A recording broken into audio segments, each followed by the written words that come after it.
Hi guys, Billy back, and this time we're going to be looking at the Iron Man Mark III 1/10 scale figure by ZD Toys. This is actually an officially licensed product for Asian markets, and you can tell because on the back here they actually have a proper Disney logo. It's all official, and ZD Toys are normally known for the Asian markets, but obviously if you go on AliExpress or a lot of the Asian retailers, they do ship across to the West, so that's pretty nice. And this is something of a special edition for them. Normally their boxes are sort of like a transparent window. They're usually quite bulky, but they've kind of slimmed this down a little bit, and they've given it a really nice design on the front. You've got the arc reactor there, you've got all the logos you would ever want, and I have a funny feeling that they're kind of trying to replicate a little bit of the Comic Cave style with the 1/12 Iron Man. So far it's really impressive. We can see we've got Iron Man on the front here, nice picture of the figure itself, although I highly doubt it lights up. We've got the arc reactor there, and it looks like it's a different layer to the front, and I think these two front flaps open up and reveal the arc reactor inside. On the side it's got a nice sort of metallic sheen with the Mark III logo on there, and on the back, picture of the figure and all the blurb you would ever want to read. However, I can't read any of it. Iron Man logo on that side, nothing up the top, nothing up the bottom. Okay, let's pull the plastic off and undo this one. Now I've ordered 3 of this because I accidentally ordered one, then I ordered another one, and then I ordered one with the Hall of Armor that they're coming with. So yeah, I've actually got 3 of these on the way. One's definitely going to stay in the box. Okay, it's sealed together with a magnetic clasp, and when you open it up there is a small piece of card in the front there. And when you open it up, it reveals the underneath of the armor just there, all the mechanics, which is pretty cool idea, I think. And then it's got like a spot UV eyes on there. Once you pull the tab out, you can see it's got a Hong Kong Toys logo there. And then it reveals the figure just there with everything underneath. Right, let's pull this open out. This actually feels like a really sort of nice, hard, solid, almost premium case, which is strange because this is the same price as, say, a Marvel Select and some, a few of the Marvel Legends. The fact that it's got such premium packaging is really nice. I think this must be like a special edition for them. Everybody seems to be getting on the Iron Man train at the moment because after Endgame, they doubt they're going to see much more of Iron Man in the MCU. So everyone's hammering out as many figures of the suits as they can, including, I think, SH Figure Arts have got like the Marks 1 to 7 coming out all the way along. But they've also promised they're going to be doing a Mark II of this, and potentially with light up arc reactor. So that'll be interesting to see. Okay, it is a clamshell, but it's got 2 layers, one with the figurine and then one with all the accessories that you get, including a really nice looking stand.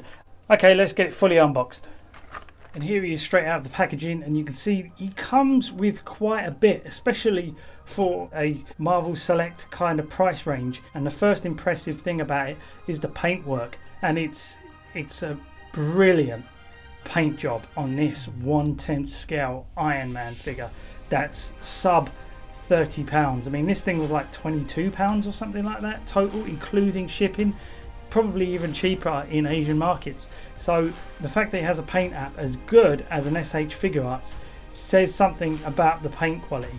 However, we don't know anything about the articulation yet, so this could be all visuals, no substance. But as you can see, he comes with a slew of extra hands, including some expressive repulsor hands, some more relaxed hands. Some are with the arc reactor painted on, and some are without the arc reactor for the actual repulsor effects. And you get 4 of these repulsor effects, and they look really, really good. Again, it's quite a toy specific kind of feature, but the fact that you get these is really nice because some people like to use them and some people don't. And we can see on the paint application on the hands, all the silver in between the finger joints are really nice. The candy red metallic finish is super nice. I mean, really, really good, especially for the size of this thing. Like I said, SH Figure Arts wish they could paint as good as this. And these repulse effects go into the hand like so. Very simply, boom. And now he looks like he's blasting from his hand. He also comes with 2 slightly longer ones, and those can go onto the bottom of the feet here. He's got 2 peg holes there, so you can use them as peg holes, or you can actually use them for the repulsor effects. He also comes with this really sort of nice sort of subtle stand. It's a good size, it's not too big, it's not too small. It has a really interesting hinge system in that it can go left and right here and forward and back here, or vice versa depending on how you turn this stem. And up the top here, it's got a slightly weird sort of shape here that sort of bends forward a little bit, and then it has a peg at the end here. But this can fit the waist grabber, which just goes on like that.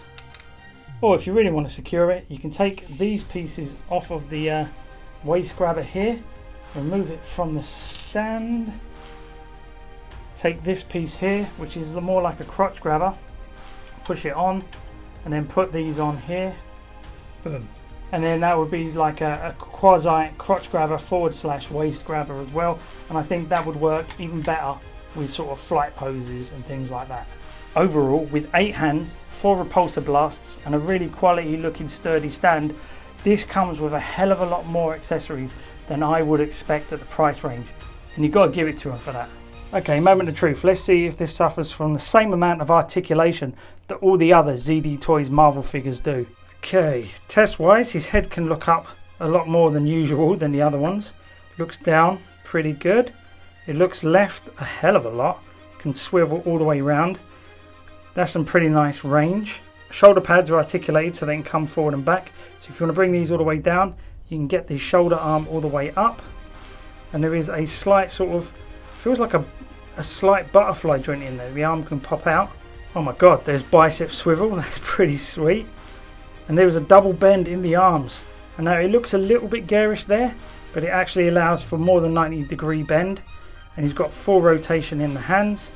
And there is a slight wrist pivot, and not a heck of a lot because it's on a ball joint rather than a hinge joint. But we can see that that arm does pop out a little bit forward and back, which is really impressive. You don't normally get that from a ZD Toys Iron Man. They're normally just static, practically statues with slight bends in the arms and legs, but nothing too dramatic. So the fact that you can pull out a joint in the shoulder to get this arm all the way up, in fact over shoulder length, is pretty sweet. Okay, waist is usually where it falls down the most, but he does have a little bit of waist articulation. He can bend forward that much, bend back about that much, and he can hinge left and right, but he can't swivel left and right really. It's mostly hinge left and right, forward and back, but no real twist in the upper torso, and there's no articulation in the lower waist. They tend to have very, very stiff torsos. There is a joint in the hip that can pull down. When you pull it up, he goes up to about there, but once you pull it down, his leg can go up just a little bit further, and this arm can twist out and go up even higher. When you pull the legs all the way down, they can go out to about there, and they can come in and almost touch with a lack of thigh gap. There is a thigh swivel, there is a double bend in the knees, and there is lots of foot rocking. This is probably the most articulated ZD Toys figure I have ever seen in my entire life. So yeah, they're going to get points for that, for actually improving the articulation. On the back here, we can see he's got these 2 flaps that stick up. These 2 don't lift up, they're actually fixed in place. But underneath in the details, you can actually see the mesh underneath the armor, which is really cool detail. They didn't even have to put in there, to be honest, but it's really nice that they covered that base. Overall, this is a vast improvement on previous ZD Toys Iron Man. The articulation is way better. They have gone to town and given him butterfly joints. They've given him double jointed arms, double jointed knees. They've given him some really generous ankle pivot. They've also given him some nice movement in the torso. However, it would be nice to be able to get a little bit more around the waist, such as it is. Okay, I'm going to go out on a limb here and say this is probably the best articulated ZD Toys figure that they have ever released. Okay, let's come in and have a look at some of the details on this figure, and you can see that they've actually got layered eyes where there is a lens in front of the whiteness to make it look a little bit more movie realistic. There is almost no bleed off in that head sculpt with the paint applications. And coming down into the chest area, you can see they've got the details just above the chest plate painted in. They've even got the silver on the chest painted in, and the arc reactor is surprisingly detailed for a 1/10 scale figure. We can see they've got the silver panels just underneath the chest plate here painted in, just by the ribs. This cherry gloss red is amazing. they've done a really great job. And the gold mixed with the red is just really clean. It's only where the articulation is involved do they let themselves down, but even now they have actually done a really amazing job with painting this guy. We can see like the biceps, the gold with the red, there's barely to zero bleed off, and the sculpting of this thing is bang on. It really, everything looks in proportion. There is a slightly slimmer waist, but that was kind of like it was in the movie. And he's got these really thick thighs. The knee pads are amazing. The actual details in the foot, including these silver bits down here, are great. The head sculpt is bang on. We can see the arc reactor has some amazing detail in there. If we turn it around the back, all the gold bits are there.